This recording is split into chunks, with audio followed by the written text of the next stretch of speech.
علیکم نوی ویډیو سره تاسو هرکلی وي امید لرم چې تاسو ټول به روغ جوړ خوشحاله وئ د ژوند په مزو کې یو بله ډېره زیاته دردناکه واقعه رامخې ته شوې ده چې ظالم پلار راپسي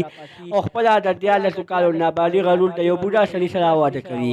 ظالم پلار داسې حرکت ولې وکړو چې خپله د 14 کالو نابالغه لور د بوډا سړي سره واده کړه. لا کوچني تاسو د دې پوره حقیقت باره کې ځان خبرول غواړئ اوسه پورې چې زموږ د چینل مخه نوي سبسکرایب کړئ خو موږ زموږ د چینل مخه سبسکرایب کړئ تر نشان څخه مخه ووهئ چې زموږ هر یوه نوې معلوماتي ویډیو تاسو ته په اسانۍ سره ملاویږي.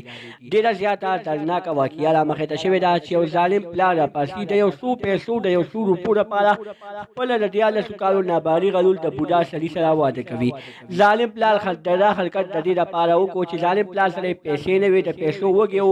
د پیسو لپاره یې خپله د 14 کالو نابالغه لور سره ډېر زیات ظلم وکړو او د بابا سړي سره یې واده کړله. دوستانو مور یې ډېره زیاته جاري وایي ما ورسره په دې باندې ډېر زیات جګړه وکړله ځکه په مور کله کېناستم په دې خبره باندې چې تا زما 14 کالو ماشومې لور سره ډېر زیات ظلم وکړو ځکه چې زما لور خو اوسه پورې لا پسم نه پیدا او تا د یو بوډا سړي سره ولا په زبردستۍ باندې واده وکړو. دوستانو داسې ډېرې واقعې مخې ته راغلي دي خو داسې واقعه به چېرته مخې ته نه وي راغلې چې کله یو ظالم پلار په خپله ماشومه لور باندې دومره زیات ظلم کوي چې بوډا سړي سره د پیسو لپاره په زبردستۍ باندې واده کوي. دوستانو دا واقعه د پنجاب په علاقه کې رامخې ته شوې ده چې ظالم پلار خپله د 14 کالو نابالغه لور د بوډا سړي سره په زبردستۍ باندې واده کوي او بیا د هغه واده کولو نه بعد هغه ماشومه باندې ډېر زیات ظلم کېږي ډېر زیات بربریت پې کېږي ځکه چې یو بابا د نابالغه جینۍ واده شي نو هغې سره به خامخا ظلم کېږي. دوستانو د دغه ماشومې خلاف له اواز چا نه دی اوچت کړی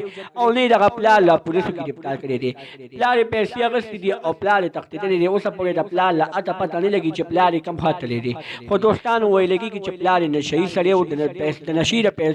لپاره یې ځان له پیسې پیدا کولې او خپل لور عزت یې تالاواله کړو. دوستانو دا ډېره زیاته دردناکه واقعه ده خو اوسه پورې دغه پلار یې دا نه دی ګرفتار شوی. دا وه زموږ نننۍ ویډیو که زموږ دا ویډیو خوښه شوي زموږ د چینل ورته سبسکرایب کړئ تر نشان څخه مخه ووهئ